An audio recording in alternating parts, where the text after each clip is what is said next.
Sorry, I couldn't resist. Anyways, welcome to my penultimate anime review. Today we take a look at Core 2 of Ranking of Kings. And if you haven't done so, I would check out my review of the first half last year, because this one really is gonna go kind of in tandem with that one.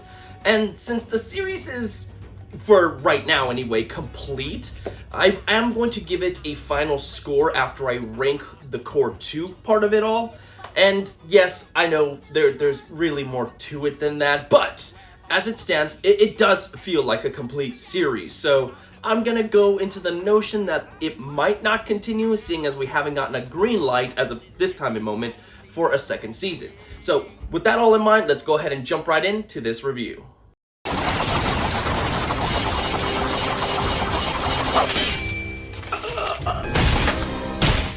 Ranking of Kings began as a manga created by Sosuke Toka in 2017. The series currently sits at 15 volumes, with more to come.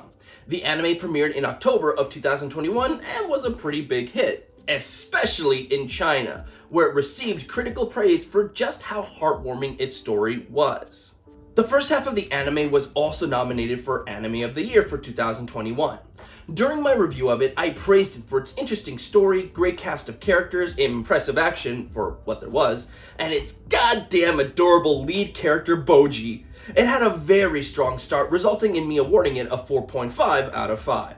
Now that we have a somewhat conclusion to the tale thus far, does it continue to excel or does it lose steam? Let's find out. Bojji, cakeをどうぞ。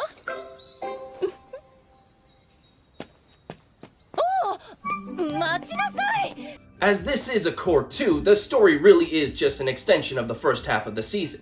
I won't confuse you with a lot of the plot revelations that are happening, but know that we get a lot of the character backstories revealed in this second half, including the antagonists and the events that led up to the show's start.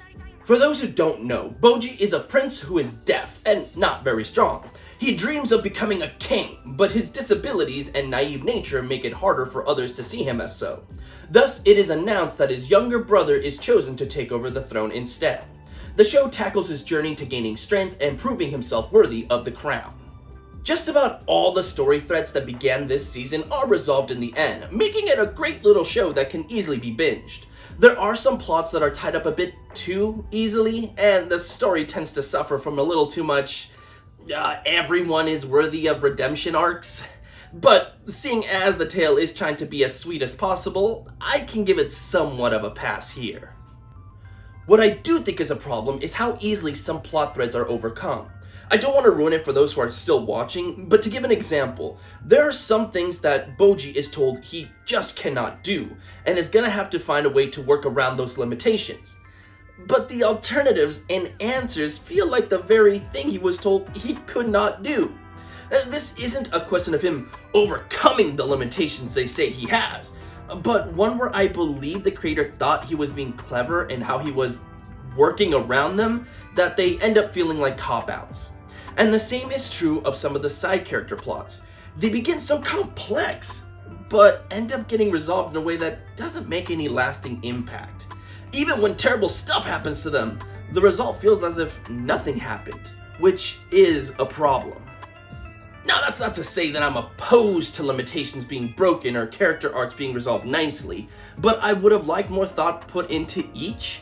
In the case of Bojji, it feels like he suffers from the whole anime protagonist thing of not being able to lose. Obviously, that's not the case, but I wanted to see a bit more of a push to overcome, or unique ways of overcoming. It would have been more satisfying that way.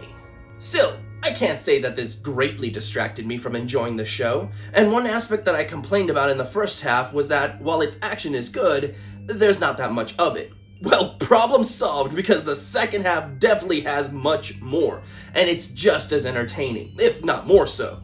The final battles in particular are very intense and keep you glued to the action. So if you thought this was going to be a show with little to no action, the second half remedies that.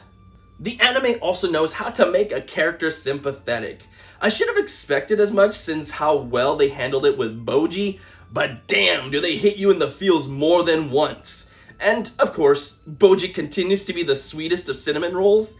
If you were put off by the character design, trust me, Once you start watching, you won't be thinking that way anymore. Bojji is best boy. End of story.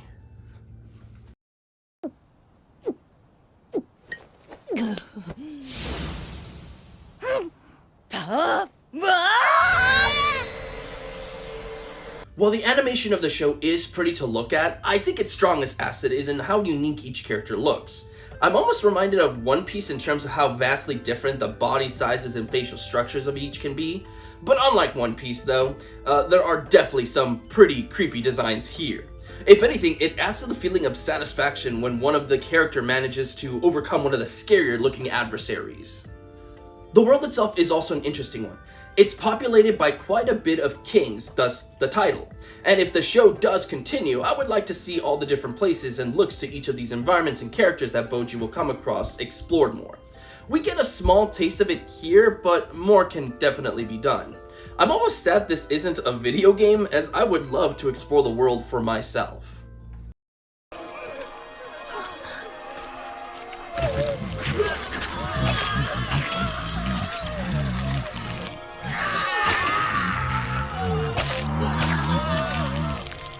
While not as strong as its first half, Cour 2 of Ranking of Kings is still going to satisfy the fans. If you're a newcomer, this is definitely a show worth checking out, and if you didn't get a chance to finish it, I say it's worth doing so. If, on the other hand, you did not enjoy the first half, I don't know if the second is going to convert you. I probably wouldn't be, but it's hard to say with a show like this. Thus, I rank Ranking of Kings Cour 2 with a 4 out of 5, and a recommendation to see it. It's a tale worth watching, and if you haven't gotten the chance to do so yet, well, I would do so. Hear ye, I will now give Ranking of Kings the series a full-on score. And honestly, I'm torn between a 4 or a 4.5. Like, the first half starts out so strongly, but while the second half is good, I just think those strong starts kind of end up being resolved weakly, so I'm probably gonna go with a 4 just because to me, ending, I think, is much more important. So, that being said, it's still a fantastic show. I know that there's a special episode coming out soon, but as there is no official sequel as of right now, I'm just gonna consider the series done in case it does not continue. So, take that for what it's worth. Guys, we have one final anime left, so please come back tomorrow. We're right at the finish line. Until then, stay safe out there and have a good one.